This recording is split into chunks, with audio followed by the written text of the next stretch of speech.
So I'm going to go ahead and get started, and maybe some more people will trickle in as they find the room. Chikanik for coming. Joel Isaac Shiiji, Soldatna Shagu Shakaya Kilanda. My name is Joel Isaac. I am from Soldatna, and thank you for being here with me today. This session is on compact education for the state of Alaska. And like I was just talking about, I am asking for feedback for this is kind of a workshop for what we're going to be doing together today, and a little bit about what compacting is. We were just talking in our group. Compacting, simply put, is a government-to-government agreement. That's what a compact is.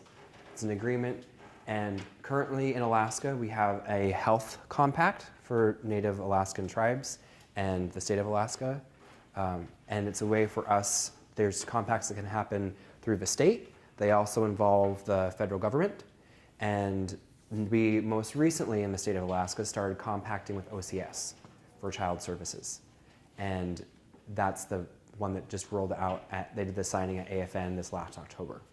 So that's in a nutshell what a compact is. It's simply a government-to-government agreement. What's substantial about compacts is that the state of Alaska has gone out of its way to not acknowledge that tribes exist in the state of Alaska.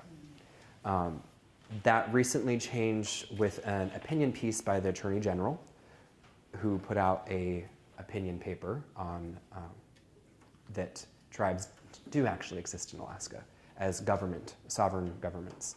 So in the 80s, there was a rider that was attached that eliminated the BIE, Bureau of Indian Education, which is the federal government, funding BIE schools in Alaska. And that flow of money stopped in the 80s. And that's why we don't have boarding schools that are funded through BIE anymore. We don't have Bureau of Indian Education money coming the same way that the lower 48 does with reservation schools. As I would say everyone in the room probably knows, we do not have very many, we aren't operated by reservations in Alaska. So when we start talking about education laws that do with the Native population, we're looking at something legally different than what the lower 48 does for education laws. So that's the arena that we're working in. We have the federal, that's a bum marker. We have state, and we have tribal. That's the political arena that education works within for us. Where these three, I'm going to do Venn diagrams, where these three overlap, that is the zone where we need to operate. That's where we can actually have stuff happen. And what that means is that each party has to get all of their act together, and we have to be able to between the tribe and the state, tribe and the feds and the state have to get along, and then all three of us have to figure out how to communicate. So this is the kind of the lay of the land for what we're dealing with, for the governmental agencies that are involved. The state of Washington right now is doing compacting with 5 schools on reservations, and the compact, it's a 25-year agreement. They just passed their look back. They have look backs that are built into their agreement where they have a 3-year look back, a 7-year look back, a 10, 15, 20, 25. So they passed their look back period for the 3 years they've been operating. And what's significant about compacting for education is that the funds go to the tribal governments, essentially. The tribes, the native population gets to determine what the monies are spent on and spent for. So that's one of the significant things of this. One of the appealing things about compacting in this way is that it provides the funding mechanism for how do we do immersion schools, who pays for that. And compacting is a way for providing the funding for that.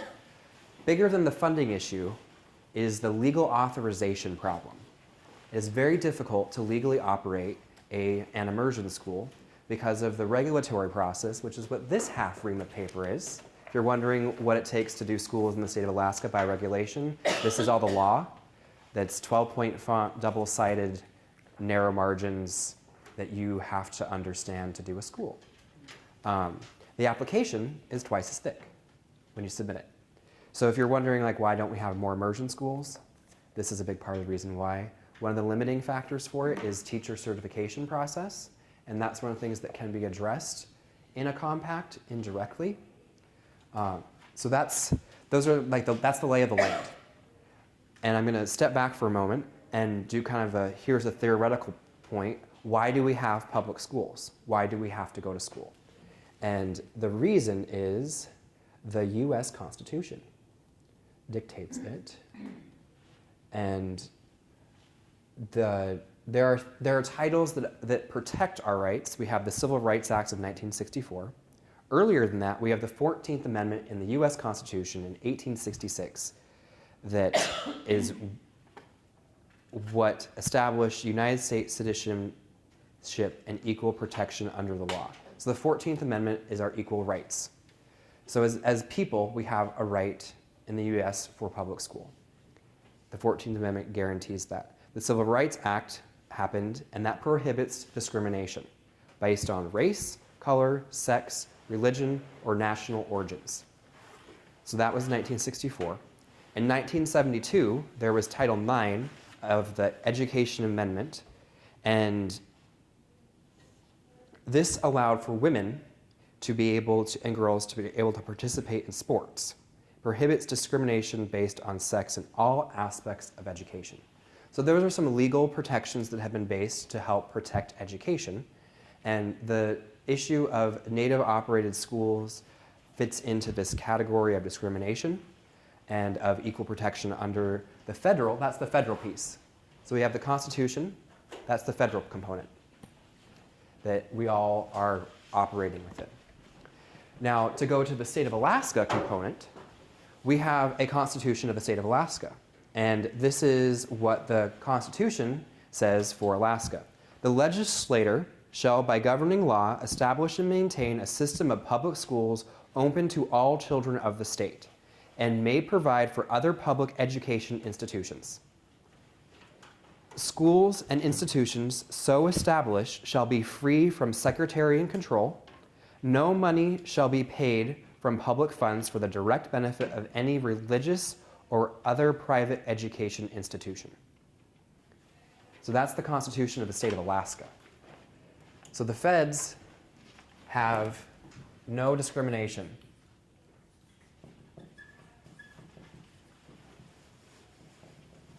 They also require public school.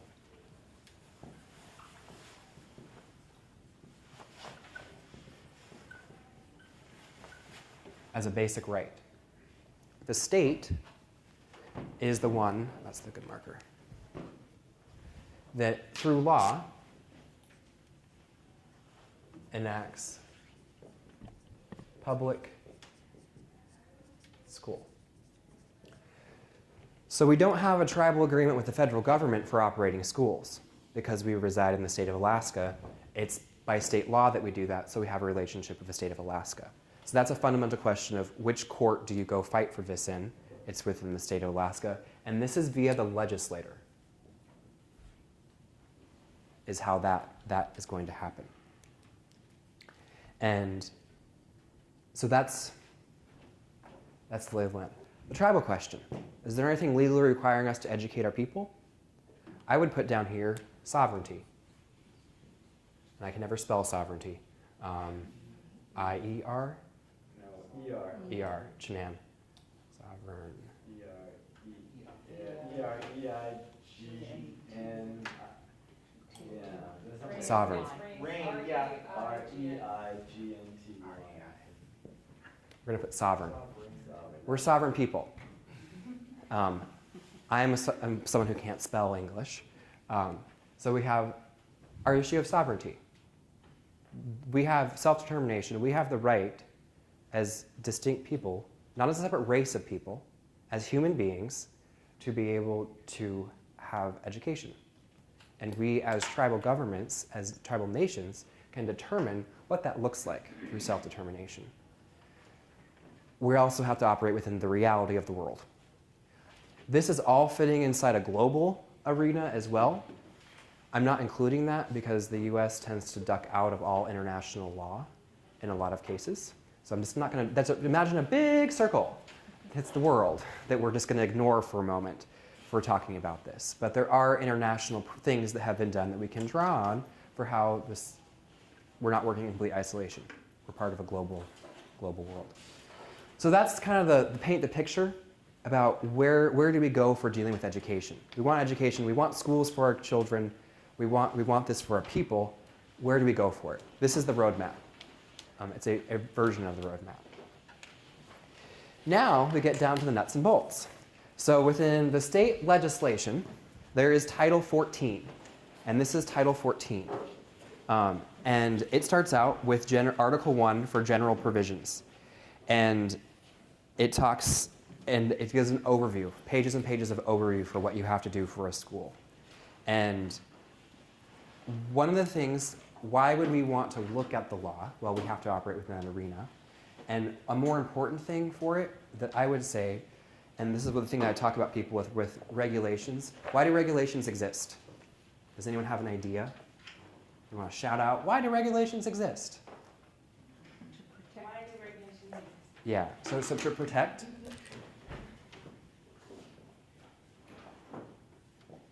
So we have protection. What might be another reason why we have a regulation? Standardization. Limitation. Standards. What was the next one? Limitation. Limitation. It's a form of control. Control. Order. Order. Accountability.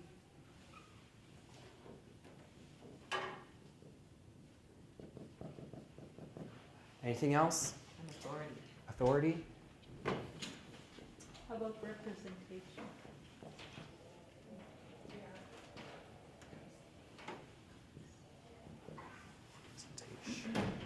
I'm just going to apologize for misspelling things. Please forgive me.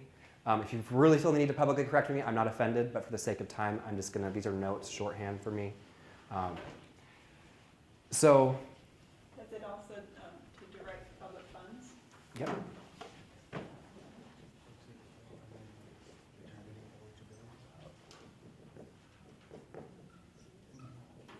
Public funds. So these things don't necessarily all seem inherently bad. If you think about our values as Indigenous people, or think about the values, you think about the customary tradition, life ways that we have as people, do we need some of these things as human beings to organize ourselves? I would argue yes, you do. We need safety. How do you learn if you're worried about getting shot? That's an important thing to address. You need to feel safe in the classroom. How do you learn when you're worried about being beaten? Or all the horrible things that happened in the boarding school era? Those are legitimate things that regulations today help combat. For example, we have the amendments that we talked about for the US amendments that deal with anti-discrimination and requiring that women have equal access to the sports in school. So those aren't bad things. What oftentimes happens is that we start out with these great things, there's issues that need to be addressed. And they get turned into legal code that the average human being cannot understand. And that's where we start getting reams of paper for regulations. And they seem cumbersome, they seem as a site of control, and it gets that negative sense of control. Because utter chaos isn't beneficial. So you do need a controlled environment, but enslavement isn't the kind of control that we want. And it establishes accountability. But if you can't understand how you're being held accountable, that doesn't do anybody any good, really. So if you want to use that word sovereign for the, as it pertains to federal, state, and tribal, it's really not sovereign. Because we have been operating and we have been existing under that false sense of security, thinking that and believing that we're sovereign when, and in all actuality, we haven't been. We've been enslaved to believing and being taught in public school a big lie. I mean, a good example is, down in the lower 48, what happened there? That land was stolen. It was discovered. I mean, the Indigenous people were already down there. And the same thing here in the state of Alaska. What really happened? what really happened. Why did they pass the ANLRI Act? Why did they create these things? See, the truth is not being taught to our children, so if we were truly sovereign, we would be telling them the truth, and we haven't been. So I can summarize, and I would agree with what you're saying, that there is work to be done for this. I mean, you know, people can stand up at a chalkboard so many times a year or over a period of time, but then it's the actual doing. Yes. So we're working there. That's this session, we're going to be getting to the doing part. Yes. So I appreciate your patience with that, with me getting to there. There's work to be done here. Sovereignty. Be careful. I'm just asking you, and I'm not telling you what to do. I'd like to ask you to be careful as you speak to us here regarding this stuff. Because our children deserve the truth. When it comes to our language and our way of life, they deserve the truth. Yes, I agree with you. So the sovereignty component of this, and why I brought it up with this, is that there's a big gaping hole here. And to preface the conversation of compacting and what's available, this session today is a visioning session.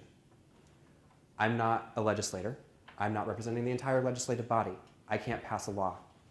None of us individually can. So the purpose of this session, why I asked you guys to move forward, who are coming at the beginning, is we're starting out with a lay of the land, and then we're going to be going into brainstorming mode. Because what's happened with things like ANLRI, and they're very complicated, I'm not trying to dilute down what they were, again with let's read a report of what it is. Those things, sometimes what happens is that we ask for what we think we can get. And so it colors the way that we think about what's possible. And so what I'm asking for today, when we move to the next session of this, is to think about, if you could dream what it would be without having shackles, what would that be? So that's where we're going. I want to talk a little bit more about the legal, the components for how to get there before we go to the dreaming part of it, because I think it paints the picture for how do we navigate that and work with, sometimes we're called domestic nations, domestic sovereign. And there's all these different English words in those things. The other thing that I would mention about the sovereignty component of it is, we could be doing schools in our homes right now. The government does not dictate what you can tell your children in your home. I could choose to homeschool my family. We could all choose to do that. And we can use government-provided curriculum that's approved curriculum, but we could teach our children. We could do it in isolation in our homes. We could even come together in small bands and do it. For example, down in Aotearoa, they did homeschool groups that were larger than the prescribed number that was legally allowed, and they broke the law, and they just kept operating in their garages. And then eventually the law got changed. So there's a matter of, do you wait for the law to change to do what you know is correct? Do you find ways to work with it within our own systems right now that exist? And then let's work to change those things. And that change happens over a long period of time. So this is part of that process of what might we do to build that change that may not happen immediately, but that we want to see happen. So that's kind of maybe filling in a little bit more about what I mean by that with the tribal component. And we all have very personal, heartfelt motivations for why we view education as important for our people, for our loved ones, for our children. And I don't pretend to speak to anyone's personal motivations. I have mine as an individual. But I want to recognize that, because oftentimes this component of the conversation is dropped. We have the US Constitution and federal government, and we have the state constitution, but there's no speaking to why the tribes might have vested interest or any type of authority for determining. Why might we talk about education? So these are some of the reasons why we would talk about education. True education, I mean, one of the things back in the 50s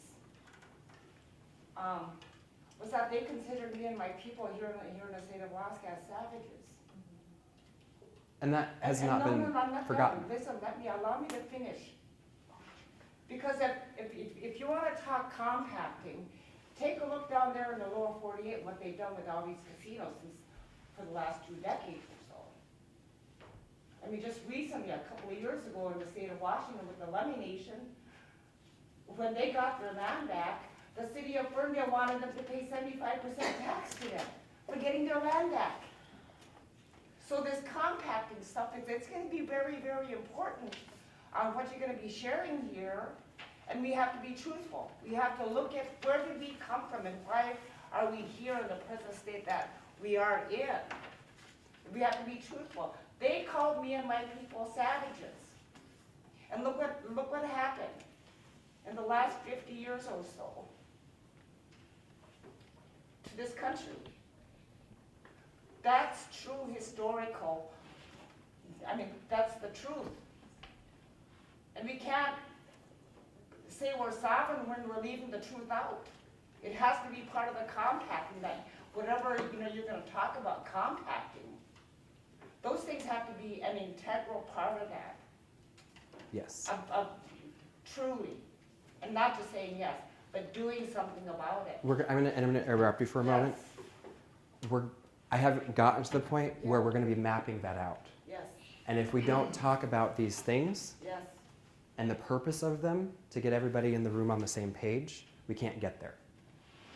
So I'm going to ask for a few more minutes of talking about the situation, what's possible, and where this discussion has been happening for a couple years now within the state in small pockets. The purpose of having this at this gathering is to be able to share and connect and be able to find out those things that need to be, make sure they're not forgotten.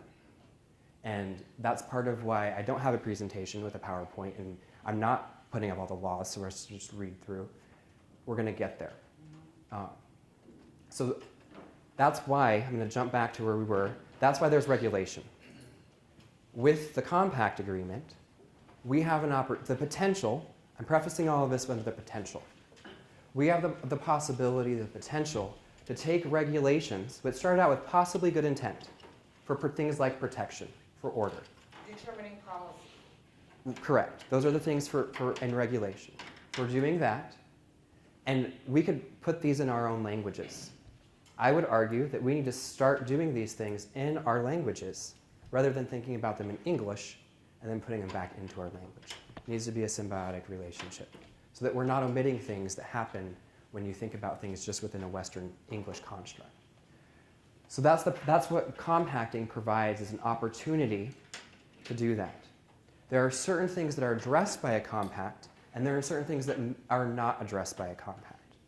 So right now, in order to operate a school, you need authorization from the state through a school board. To do teacher certification, you need to have, that's dealt with through the commissioner, the state education commissioner. So there, I'm going to do another diagram over here where you have legislator, and you have the commissioner, and you have the board. So these are the three big components that you have to address. So you have a legislative compact. The compact does not necessarily address the role of school boards. That can happen through regulation, which goes through the commissioner's office. So this is why the compact could be relatively straightforward and simple, saying that a compact is a government-to-government agreement that allows for tribes to operate, authorize, and oversee public education. That's what the succinctness of that compact agreement could be. Then you have to work through the regulation process, and that's a longer process that gets into the things that you were bringing up with making sure you have issues of truth in there.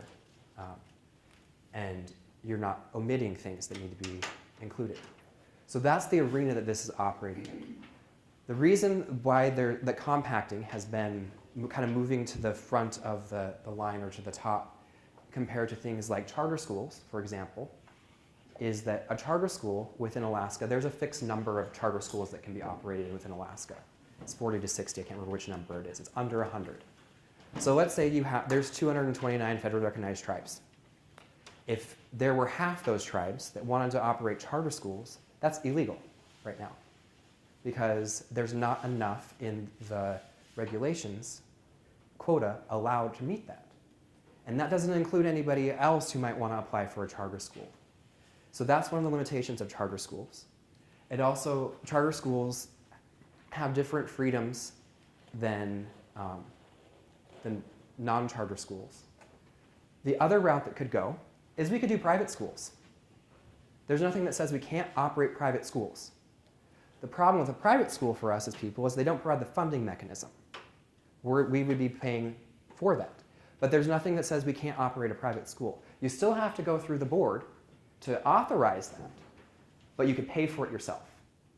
So one of the appealing things about a compact is that it allows for the possibility to direct public funds to pay for, you could argue, the same per pupil rate because they're a public school student as the public school, so it provides the funding mechanism, the legal authorization to where we're not having to go to jail for it, and then it provides different oversight. Those are some of the concepts. These are not definitive things, they're concepts. Why compacting has some appeal to it. So that's the overview of compacting. Nothing's ever that simple. It's very difficult to sum up something in 30 minutes, but that's the overview of what's possible with it. To give some real-world feedback from what Washington is experiencing with going through the compacting process is they're having a hard time with their teachers in a way that matches the same benefits and compensation as the public school. So when you're teaching as a teacher, you enter a tier status and you get benefits and you start accruing those over time. If you leave the public school in Washington and teach at a tribal compact school, you lose your benefits don't carry over with you. They offer a different benefits package. So thinking about for teachers who you're like looking at your retirement and your health benefits and your PTO and all those different things that come on as benefits, that's one of the things that they're experiencing is that they have qualified teachers who are teaching in the public schools, state of Washington public schools, that would be interested possibly in going over and teaching at a compact school, but they don't want to leave the benefits package for this over here. And I think it's important to acknowledge that you have students, you have families, you have the teachers, and you have the governing bodies that we wrote up on the board.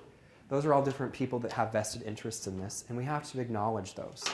And that the teachers, we need to acknowledge what needs do teachers have. In the same way we acknowledge what needs do the students have and what needs do the parents and the families have. So that's one of the things that they mentioned. I was down there in January and asking like, if there's something you could do different, what were red flags, what were things that's not working out in the compact, and that was the thing that they were like, it's getting teachers, and this is one of the issues. So that's something to consider with how we move forward. We're fortunate that another state is already doing things like this. Oklahoma chose to go with charter schools.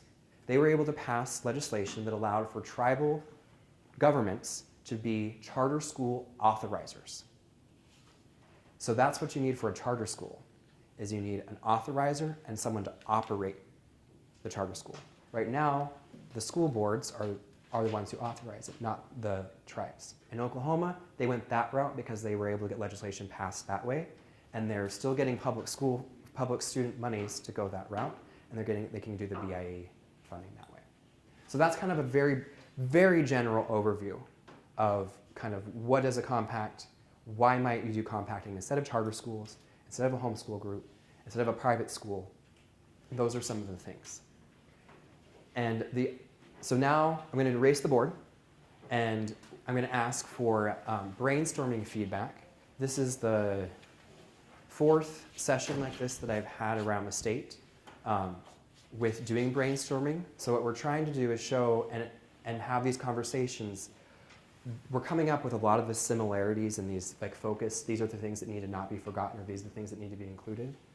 The last thing that I'm going to read off the computer before I erase that is a resolution that was passed through elders and youth at AFN in October, and then AFN as the official body ratified and adopted, rather, the resolution.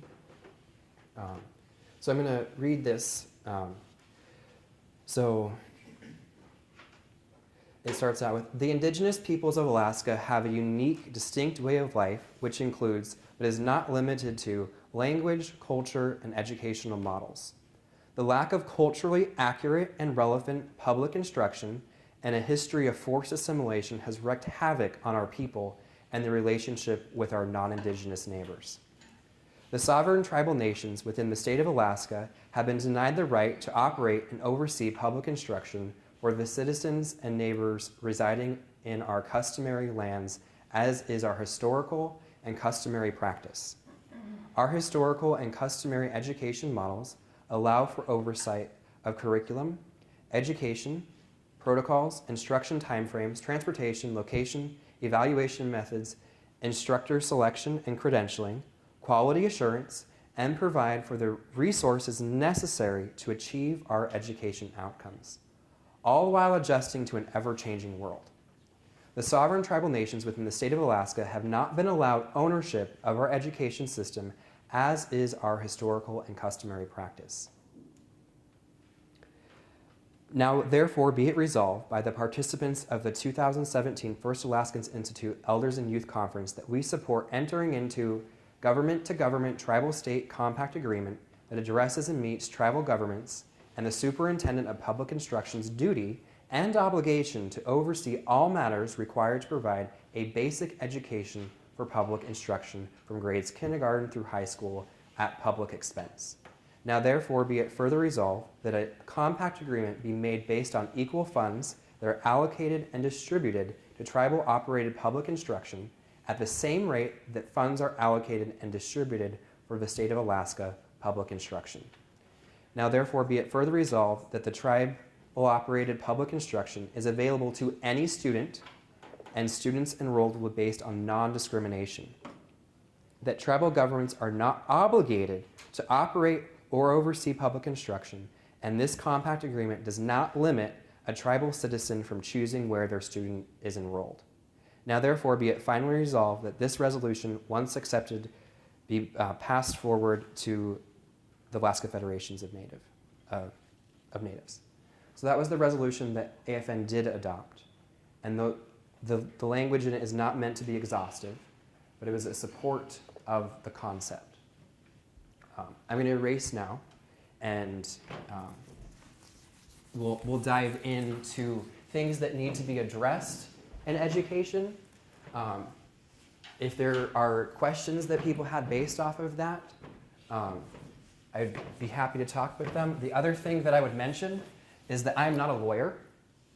This is something that I believe in, is important for our people in the state, and that I started looking into on my own in 2016, formally going and researching what compacting and the legal situation for it.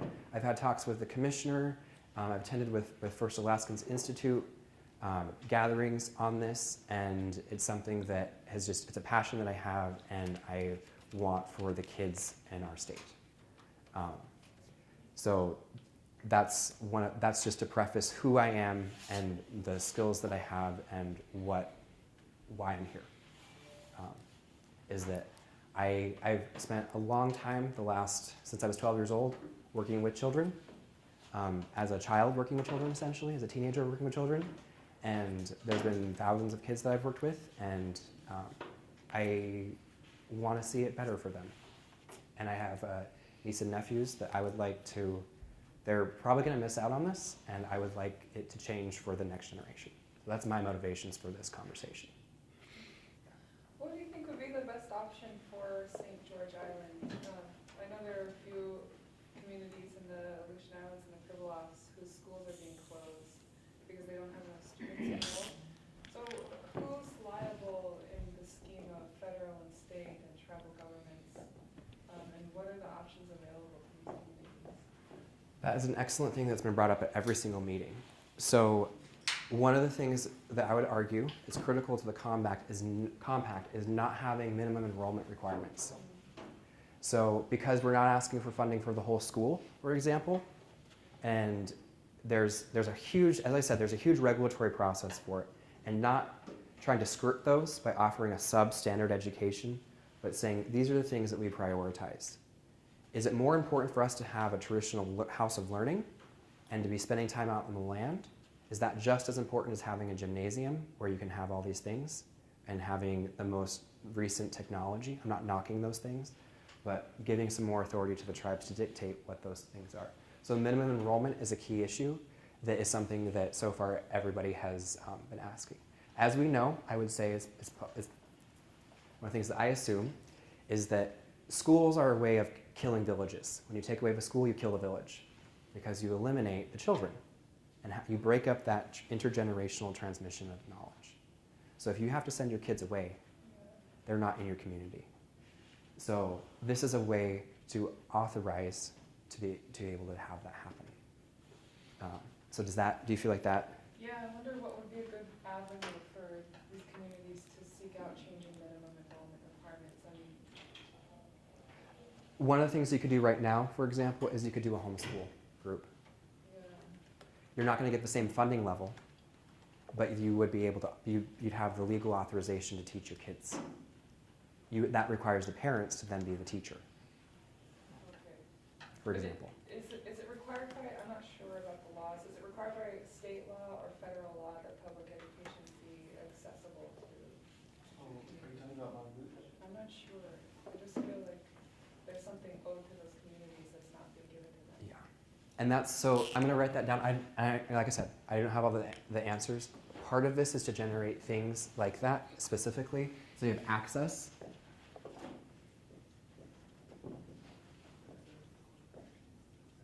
Because that is one of the things that has been brought up and has been argued in other places, that it's like, well, we don't have access to education. Right. So I just need a little bit of clarification on something. I work for the Michigan School District, Mhm. and it's kind of my understanding, my perception that Native student funding and like they call it Indian education, Yeah. it kind of works the way SPED does, in that there's a certain amount of funding allotted per head. Yeah. So what the problem is, at least with Ketchikan, I'm assuming a lot of Alaska schools, is no matter what kind of funding you get per category, it still goes into a general pot. And so the school itself is getting more money, but that doesn't mean that there's money funded into the program that it actually is supposed to fund. And I've noticed that firsthand. With that school district in particular, they got like an increase of $300,000. An increase you would think would benefit every category, right? Well, the only category it dropped in was Native programs. So that was really astonishing to me. And then KIC kind of came in and funded that out of their own pocket. So it seems like school districts are using like outside Native corporations and things like that and be like, oh, well, then we're just gonna have our money since they're gonna take care of it anyway.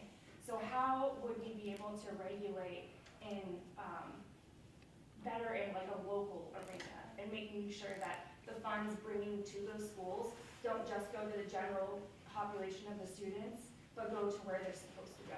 So for example, I'm going to use a specific case of Title VI funding, which is that okay? Like, what?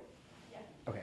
So Title VI funding is formula funding that goes, in a lot of cases, into the general pot of money and is not, it's been not having to show how it's used to benefit the students who it's supposed to be for, the Native students. With ESSA, Every Child Succeeds Act, and the requirement for tribal consultation, which is another tricky legal word that doesn't have clear definition in the law that was passed, the way that that check and balance issue is to have consultation with tribes, so the tribes can meet with the Title VI body and say, these are the things that we value and are important. And theoretically, that might influence the monies to be spent towards those things. There's nothing binding Title VI funding to be spent the way that tribes are asking or consulting. So how do we make that happen? Can I weigh Yeah. in? I used to oversee that funding source a long time ago. What may be happening, and I know it to be true, for instance, in Sitka, that the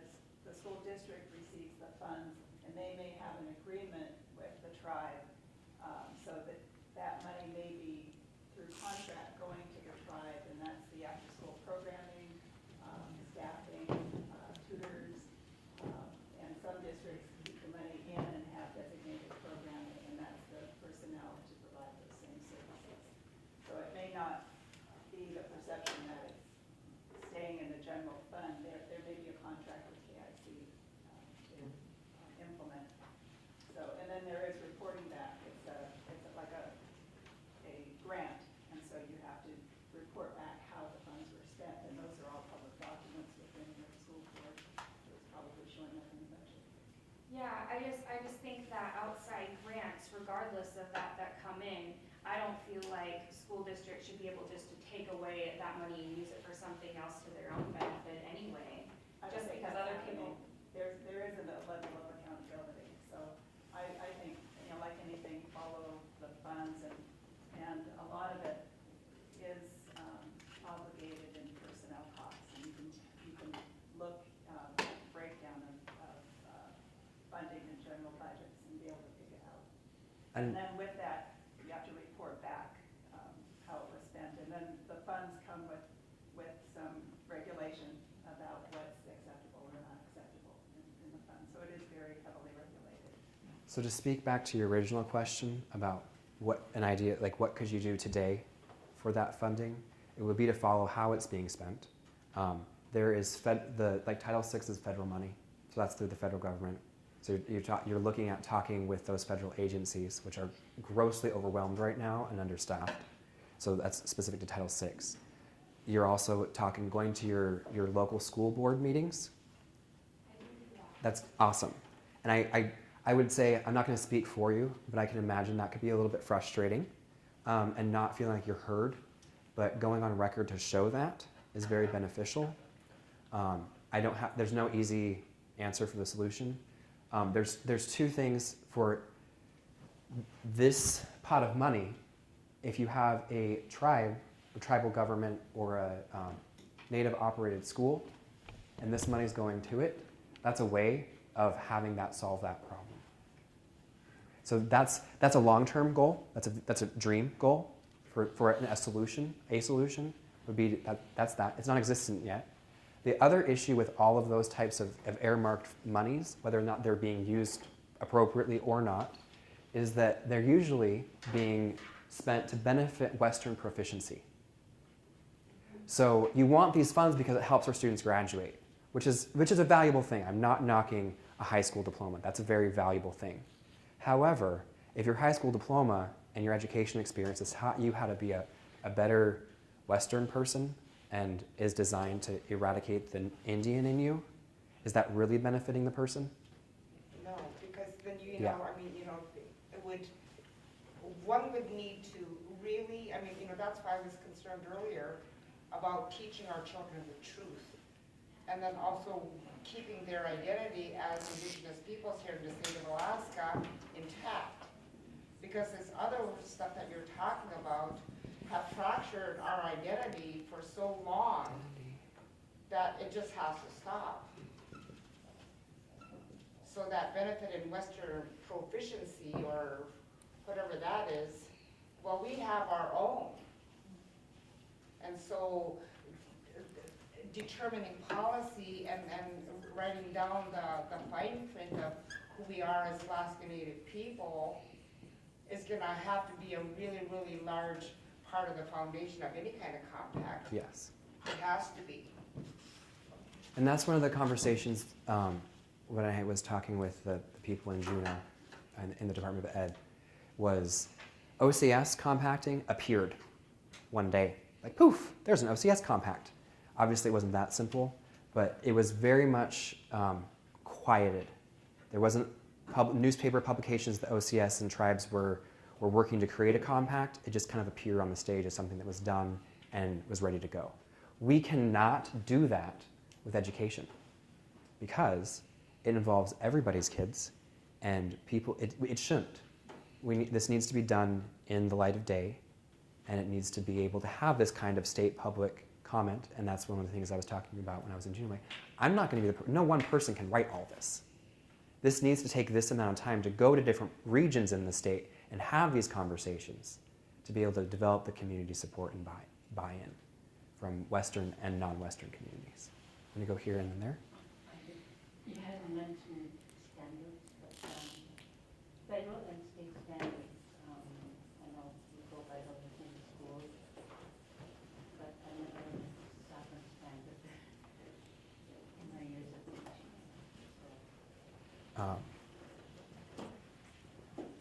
That's a dream goal, is to Yep. pass on standards. So one of the things, I'm going to speak to that and then get to your hand, that Hawaii has done is they've taken the federal regulations and evaluation measures, and before they looked at them, they came up with their language. What do we want our students to know? What is our education model in our culture? Don't look at the Western at all. Don't look at any of the English. What is ours? Wrote it down, translated it, hold up the federal and the state, and those evaluation measures meet or exceed the federal and state standards. They have to. Yes, and they do. And that's I put up here. We're operating in both realms. Our students. So in Dena'ina, we have our elder Peter Kalifornsky wrote down in Dena'ina 14. What's the Dena'ina education model?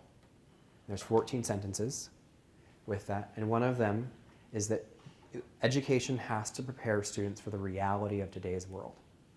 And the reality today is that we live within an English-speaking country. And we need to learn how to use technology in a contemporary setting. That's a reality. But the reality also is that we are Indigenous people, and we need that component of us as well. So for the sake of writing on the board, I'm having both realms as that. We can't negate one of them. You can't completely exile the Western component of learning and only do Indigenous, because that's not really the full picture of Indigenous education, according to the elders in my area. I won't speak for other people's elders. So that's one of the things that comes to standards, is that we do have to show that we meet both sets of standards and demonstrate that. I have so many things spinning around my head right now for all of these things. I want to make a comment first about the standards, because I'm from Hawaii. Okay.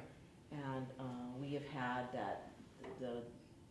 this big argument about assessment, and testing, and we have a waiver and have had to do all kinds of loops around that, Yes. including creating our own standards, and a new testing system to test in place of the regular, I'm going to say mainstream examination that all students take.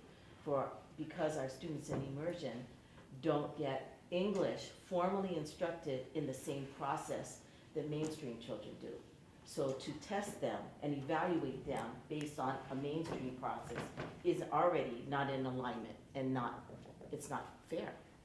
So we've been able to get that done, which has actually pushed us more down the path to determining what those standards in literacy are.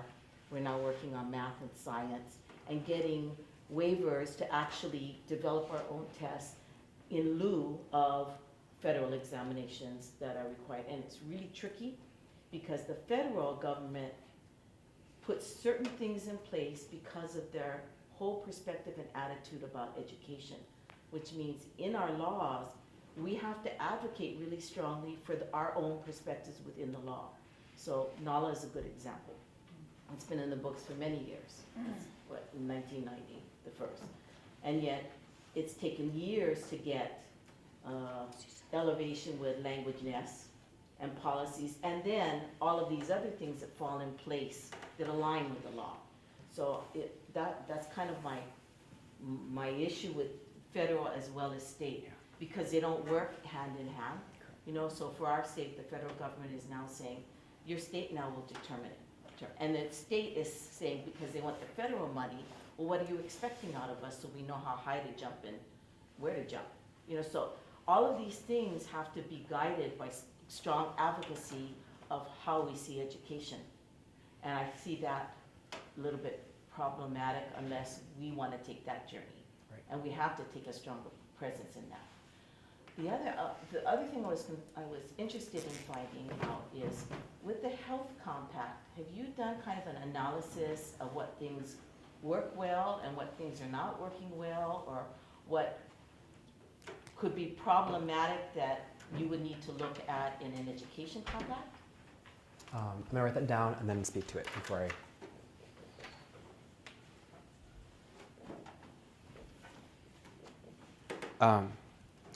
I have started the conversations, because I also say I'm not a tribal council member. I have been in compacting negotiations in the room for some of the negotiations in the past.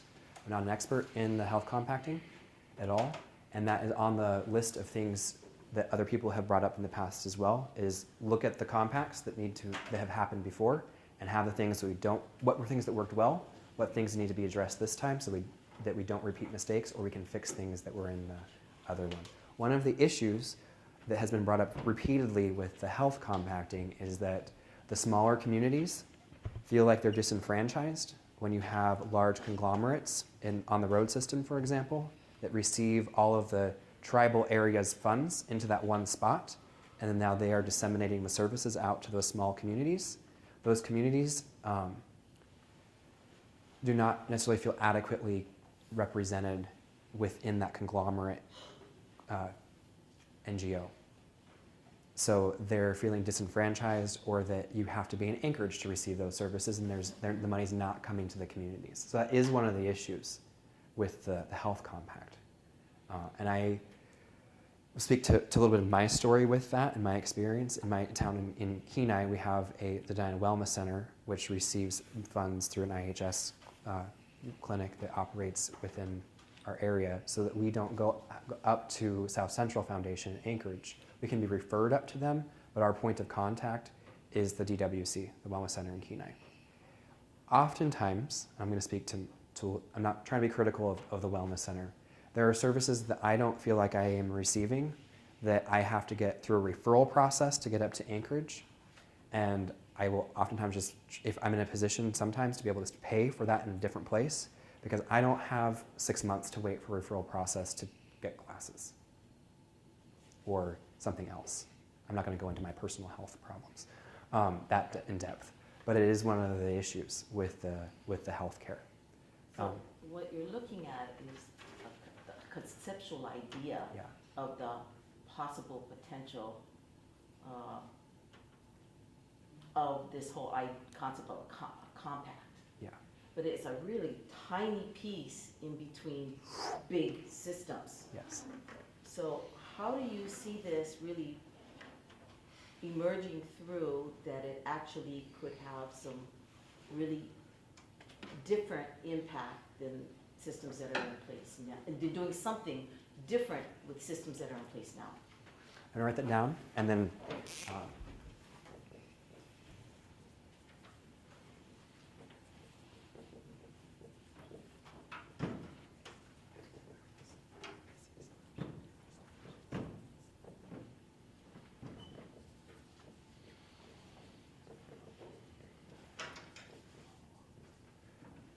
so the biggest thing for me with compacting, and that's when I was doing the diagram on the board before, how it's a very small component of it, and the regulatory process is the bigger component of it, it's the authorization, to where we start to have the acknowledgement and the authority to do these things and lobby for those bigger changes in the regulatory process. For example, one of the things that we could be doing is ignore the legislator, stick with what we have right now, and we could just work with the commissioner to change when we do English proficiency standard tests. And rather than doing them in 3rd grade, move them to 6th grade. And rather than, right now we have teacher certification regulations, and we could work at changing those regulations within the commissioners and the office and the superintendent, going that route, and not going into the legislator. What that requires is you need a commissioner who is in favor of those changes. Or one that's open to. Yeah. Yeah. And we have a commissioner right now who has been open to having these conversations and has been asking for feedback from the Native population. And in that conversation in Juneau, I was like, you can't ask for one person to speak on the behalf of all Native people. And that wasn't necessarily the intent of the question, but just reiterating that you're dealing with hundreds of governments. You're 229 tribes. And you have to, how do you ask all those people when you have a very small staff on the state?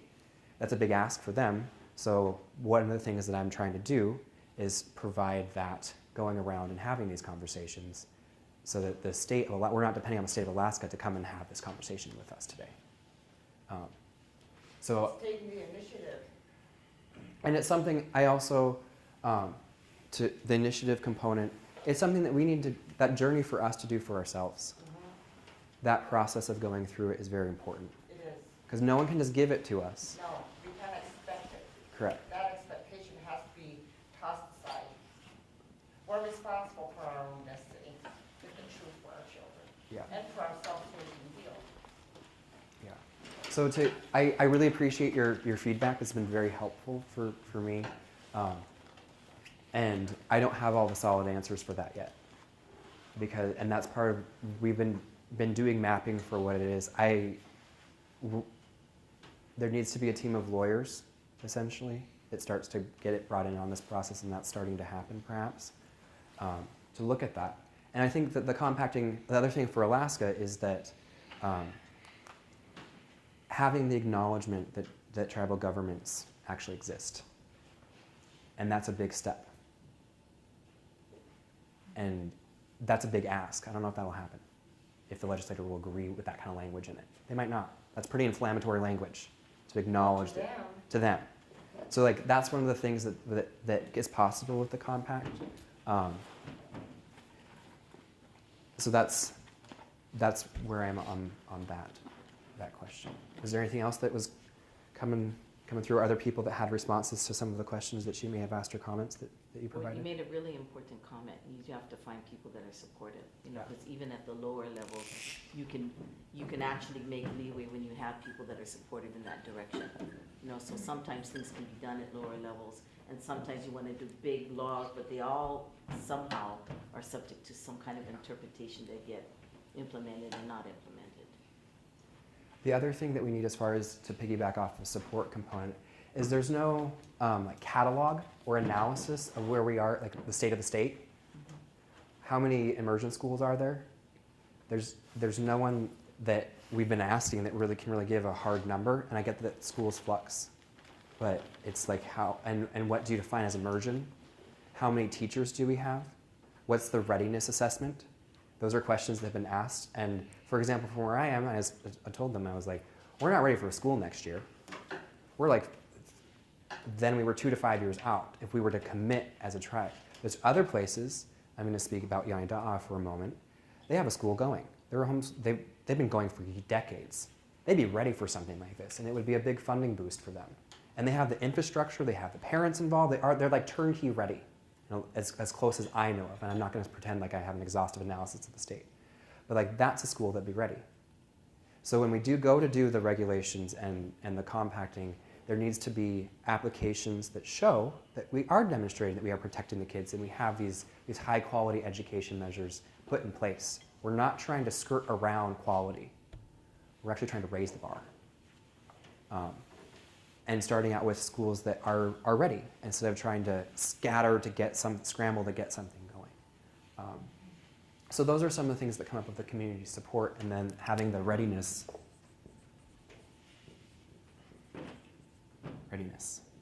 analysis. The other thing where we're at right now within the effort and the movement, I would call it, is that there are certain components, like what we've been talking about, teacher certification, what constitutes a classroom, how many days of school do you need? There's actually quite a bit of flexibility with how many days of school you have to attend. You can do more, you can flex hours, you could have a requirement that there's in-classroom teaching and there's out-of-classroom teaching. For one of the things here's what compacting could do with us, with the authorization component. If we have an Indigenous school board, we can be asking the school board to approve things like that. So you could do summertime as school, where your summer block is required that you spend time outside with a family member or someone who feels like an aunt-uncle role of raising you, and you need to spend a certain amount of days doing that type of outdoor activity on the land. Our way of life. It's our way of life. Exactly. Like I was raised, every summer we went to Igavik. My papa was a reindeer herder. So that's where we spent our summers. That's true education. Yes. We were helping putting fish away, pick berries, gather eggs, our greens, pull together I mean, the whole concept of me, my, or I was totally opposite. So that's true education. So that's one of the benefits that we could do. And In some ways, that flexibility is actually built into the regulation right now. The barrier is that you're asking a Western education school board to approve it. So that's one of the things that the compact allows, is for that school board oversight to change hands or to be co-led, where you have joint boards. There's been conversation of that, schools within schools and other things that have been brought up. What we're asking for is not like amazing, life-changing, different, weird, abstract concepts. It's our way of living, as you said. Exactly, It's a simple concept. yes. It's translating that concept into paper and across ways of knowing and understanding. I was looking for a healthy families department in babysitting Metro. And the elders they're really the overseers of this project in education, health, giving us advice. So how do you, I guess when you look at it from a Western perspective, it's always a hierarchy from the top to the, and then you're looking at administrators to the, but you know, in that situation, where I'm interpreting it, and then it is, the elders are the teachers. They're the open book, and they have the curriculum. Exactly, and that's a form of accountability. You know, when it comes to transparency stuff, it can be considered a form of accountability. And they talk a lot about the truth. Yes, And they talk about truth. yes.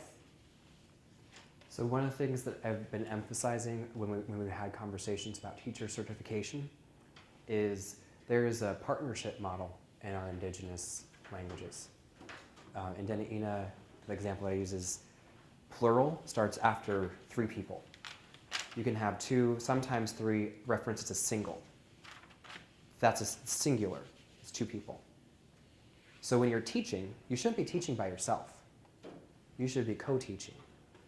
And so that credentialing process, one of the things that we've talked about right now is like, so if you have a certified teacher in the room and you have an elder in the room who's facilitating that transfer of knowledge in a way, not that elders need that per se, I'm not trying to limit what elders' abilities are.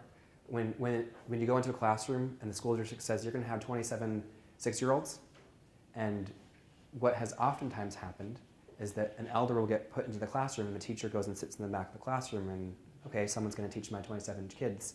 And that's, to me, not okay. And I've heard a lot of negative experiences with something like that, to where it's like, this needs to be co-teaching. There needs to be a partnership in teaching. And if you're worried, as far as a Western perspective, if you're worried about our elders not being certified, which to me is very offensive of a concept, then we can do co-teaching. There's workarounds for these things. But limiting our elders' ability to teach is wrong. So how do we work to resolve that issue? The other thing that you brought up as well is the lateral versus horizontal models. So you're dealing with corporate ladder structures. This is one of the things that I run into a lot, where a lot of you do. You need to talk to this person over here, and to talk to them, you have to go up, over, talk to their boss. They have to talk to their boss, and then it goes back down to here, and then it comes back over, and then you wait 4 months, and you still don't have what you need. Rather than just going over and asking the person, and assuming that that person will talk to the appropriate people that they need to authorize what you requested. Because you wouldn't go over and demand something from somebody, it's a request. And that's a different horizontal Indigenous way of thinking, because you wouldn't presume, if you look at the grammar side of things, our stems, it's the intent. I'm hoping or I'm intending for this to happen, rather than saying this will happen in the future. So our languages teach those kinds of things. We have a little bit of time left, and what I would ask is, I've been talking, I would say, at you guys a little bit. The classroom puts me up high and you guys really far away, which I'm not a fan of, but I'm thankful for the space and the whiteboard. That's very beneficial. There's a few questions that I would like to write up on the board. And I write them up, and then if we could turn into smaller groups and have the discussions, yes. On that oversight with the elders that she was, referencing earlier, that has to be the main cornerstone. It really, Yeah. truly does. Of any compact. Yeah. I really appreciate the feedback and the questions, and if we can spend about 15 minutes in kind of groups to address these questions rather than me up at the board doing it, and I'll kind of go around. I asked these questions to elders and youth, and I asked 7 of them, 7 questions to about 45 elders, youth, and the questions were, what's the point of education? What's the point? Because, what's the point? Or why? If you think about why, what's the point? And that's one of the questions. And then, what was your favorite thing about school?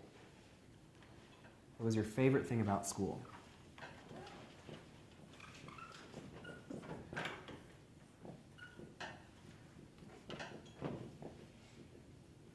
And then the last one, if you could change one thing, what would you change?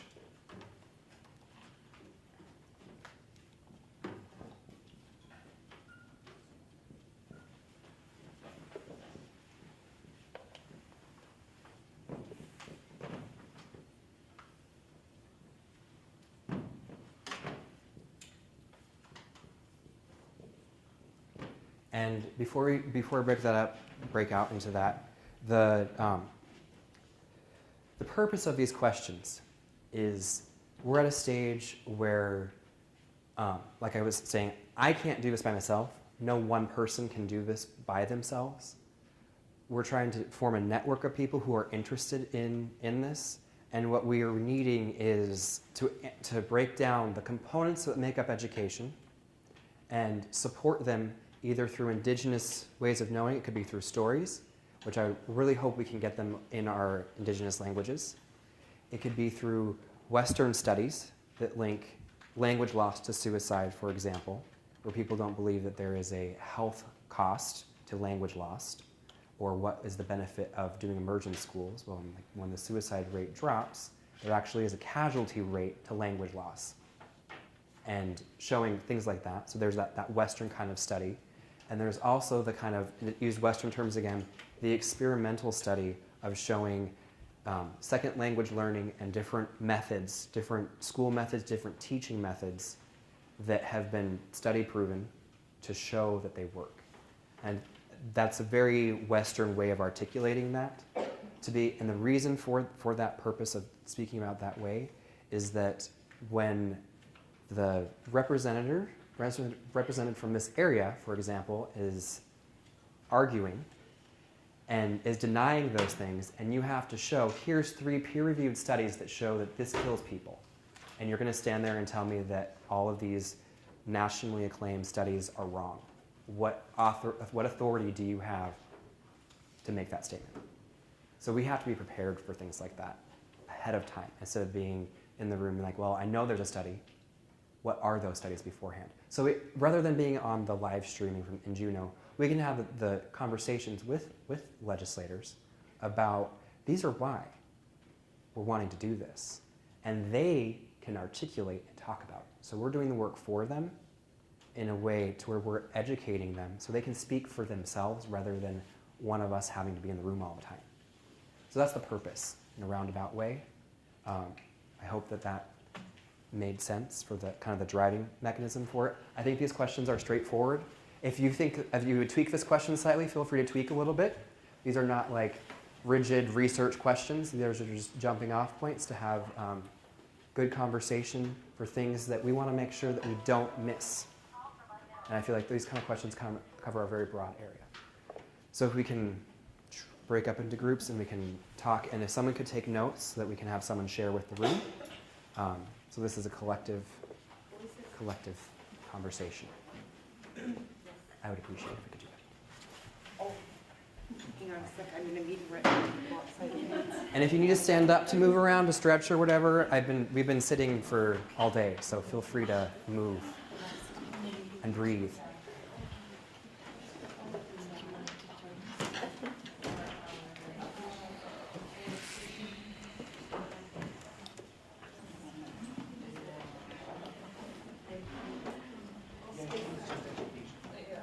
Why get an education? Why? Why education? Oh, boy.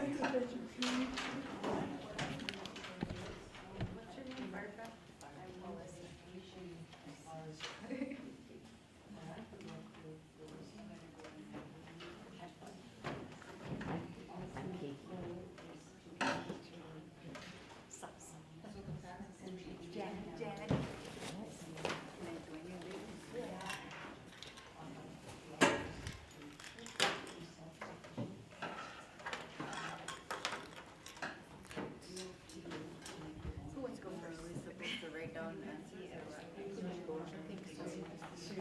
Just ask for a little bit of context. Yeah. So the questions, how will you use the responses of the questions to help your talk around education content? So the purpose, like, what's the point question?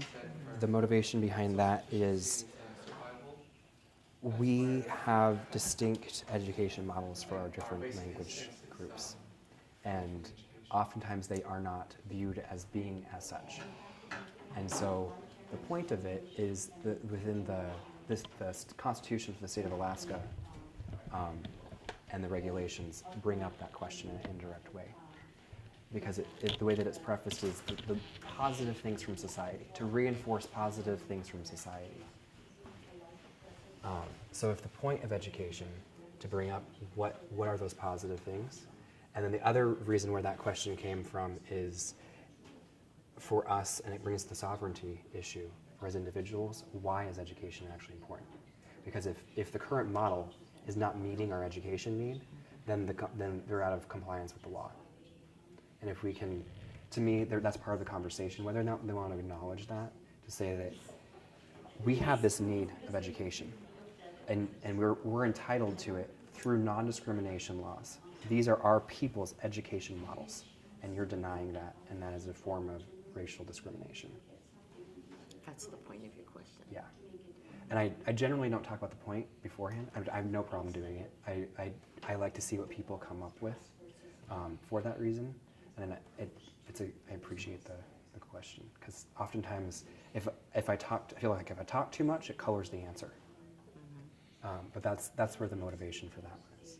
And I brought up that question at the first Alaska Native Studies Conference, where there were 3 PhD candidates presenting, and they were talking about trying to get students to school and like people out of the village and getting PhDs in higher education and all the positive things for graduation rates that were happening. I'm like, what's the point? If all I want to do as a young Native man, if I just want to live in a cabin and hunt and trap and fish and whale, why in the world would I go to school? And the room went silent, and none of them could answer it.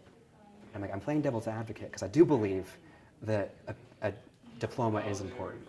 And if you want to preserve, like, if I still want to be able to hunt and fish and do those things and have education, I need to be able to figure out how to navigate the Western system. If I want to be able to live in the world that we live in today, I need to be able to learn how to do both. So the education model, that's the why for me, is I want to be able to do both.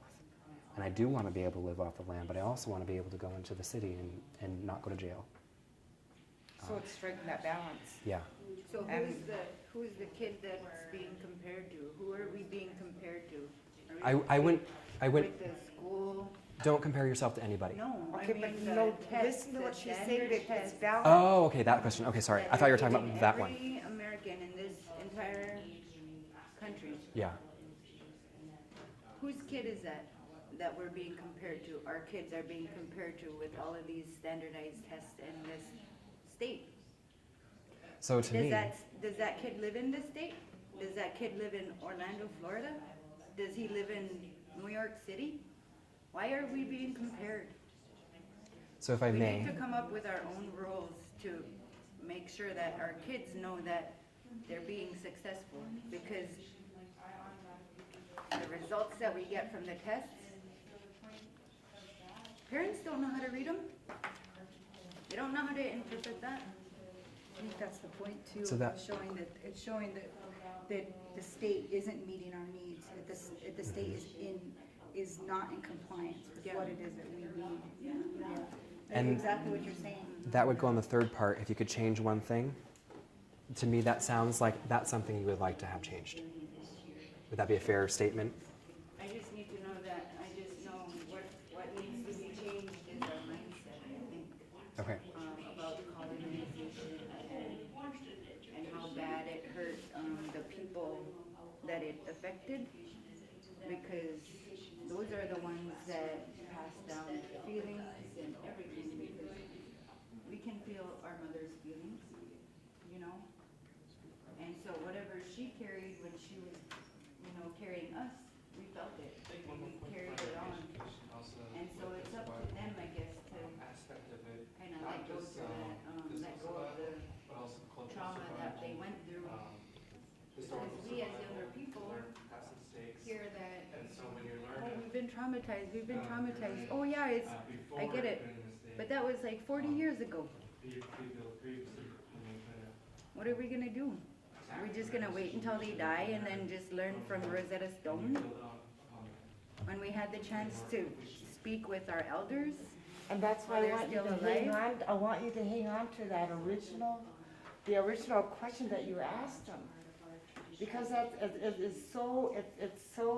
it's such a big part of that root. Who are we being compared to? The only thing we should be comparing to is our mother. Our parents, Yep. our first teachers. Yep. Those are our teachers. It's common knowledge among all Indigenous nations throughout the world. Our parents are our first teachers. And to have foreign concepts be called education and being forced onto our children, no, that is not right. And that's what's been happening. So that truth has to come out of what actually happened. Because it's so true. Our parents are our first teachers. It begins right in here, just like she was saying. And so we need to heal. We cannot carry forth and place on our children what was inadvertently placed onto us. It has to stop. I agree. Yeah. Yeah. Yes. But to me, that's education, is to share what you know.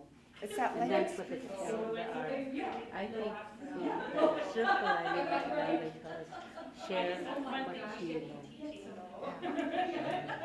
That's what education is to me. As we have observed our elders in husbands or in gatherings, the men gathering in their gathering place and the women gathering together, they share. So the leaders in our community share the knowledge that the community needs to hear about what's happening in our world, or in the world that we already see. The wisdom of our elders can tell what's going to happen in the future, so they prepare us what to expect. And with that knowledge, we live our lives that we need to be successful, to be safe, to be knowledgeable, and then we carry on that education. Also communication, being able to That's why, communicate. our Indigenous At native any languages stage. are so essential. They are, because they convey so much. It's not just oral. It isn't.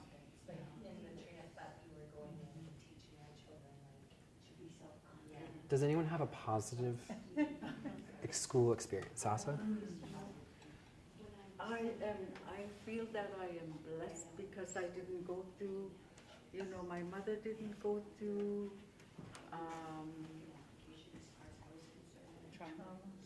trauma like you guys talked about.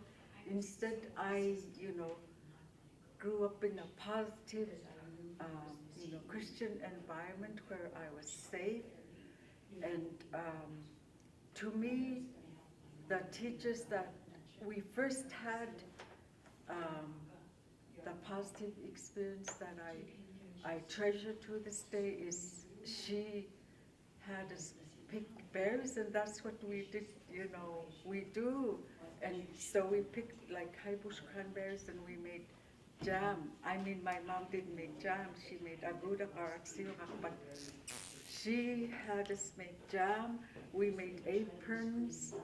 That's why I love to make asbaks that I learned. So to me, when you guys talk about those, I feel really like I was sheltered. I grew up in what our children should grow up in. So I feel very blessed. One thing that I learned from my mom was, how they grew up with arranged marriages. She told me later on, you had a lot of pursuits, but I said, no, because I want you to be prepared for, to have a career. She understood our Western environment now. So she encouraged each of us girls to go on to college, to become teachers. A sister that's went into nursing school and became the high level of, and then, so she was our cheerleader. Seems like she understood what's the point of education. She understood both Western and what she grew up with. And to me, she was successful that way. Mm-hmm. And she's very willing to share stories. She doesn't hoard them. She's willing to, whatever she knows, that's to her education. We pass it on to our future. Our language, our ways, they're God-given, they're wonderful. So I am blessed that I had a mother like that, and a father. Enough. Jan.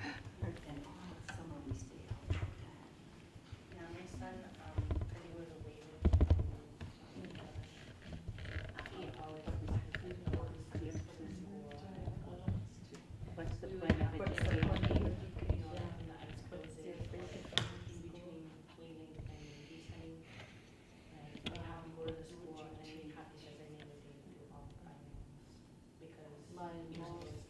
The first thing that I can remember was when I don't know what they called it, it was in Head Start or some sort of preschool, but it was with the Vista volunteers that came. And I remember it being, on really nice days we'd go outside and play. I don't remember doing a lot of academic stuff. Just really, taking the time to making sure that, I think we were making sure that we were talking. And I learned to talk in English at a later age. My favorite thing about school was, I think what I remember the most is being with friends and relatives and doing recess. And then remembering learning how to read using the Dick and Jane books, but then later on they created those Alaskan, but they had the Dick and Jane format. And then in the later years, we did a lot of hands-on, like growing plants and fundraising to go to Anchorage for the very first time. I think they really opened up, the teachers that I had really opened up what was outside the village during the later years in junior high mainly. That's what I remember. Yeah, I like that. The best thing about school I remember was learning new things, you know, things that weren't in the house, and also having someone there to listen and having our friends there. Because at home, you know, we had things to do and do this, do that. And at school, we got to, I guess, kind of be told that too, but we were learning new things. And that someone was listening, and then also learning how to find answers. I don't know why I had fun doing that. Not researching, but just learning and sharing was a big part of that joy. And being treated equally by the teachers. We were fortunate to have that type of teacher back then. So what's the point of education? I wrote down, enable kids to live to live healthy lives and to be in balance, or to be able to find that balance. So, and it's not taking the essay, the tests. Yeah. Those are hard to read. I don't even look at my own kids' test results because they're disappointing, mostly. Yeah. Because it's just not fair to us. I like that one cartoon where they're talking about the standardized tests and they're expecting all these different types of animals to climb the rope. There's a monkey, there's an elephant. How can you expect an elephant to climb the rope? You know, it's so yeah. So that would be one thing that we would want to change, would be that standardized testing and comparing to someone in New York. Yeah.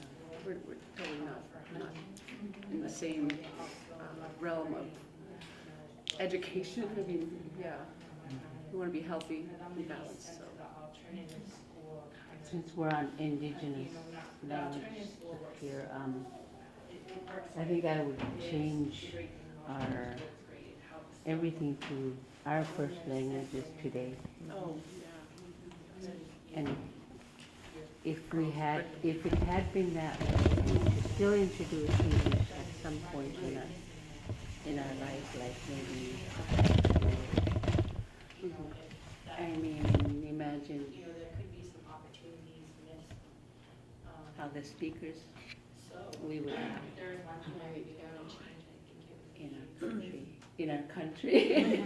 Well, this is our country. This is God's country up here. Alaska. Yes, sovereign. Because as children, we were always, you know, in awe of something that we don't have at home. You know, learning this, it satisfied our craving for that awe in the world and wonder what's out there. I guess. Just the best part. Were we supposed to answer the questions?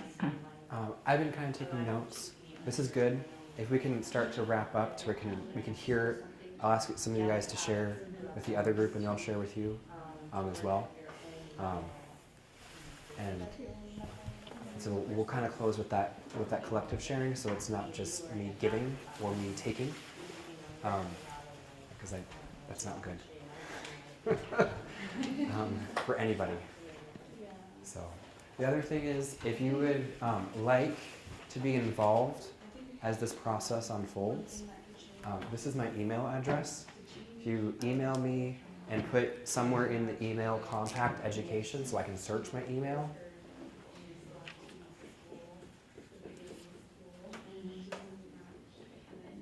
Include that in a subject.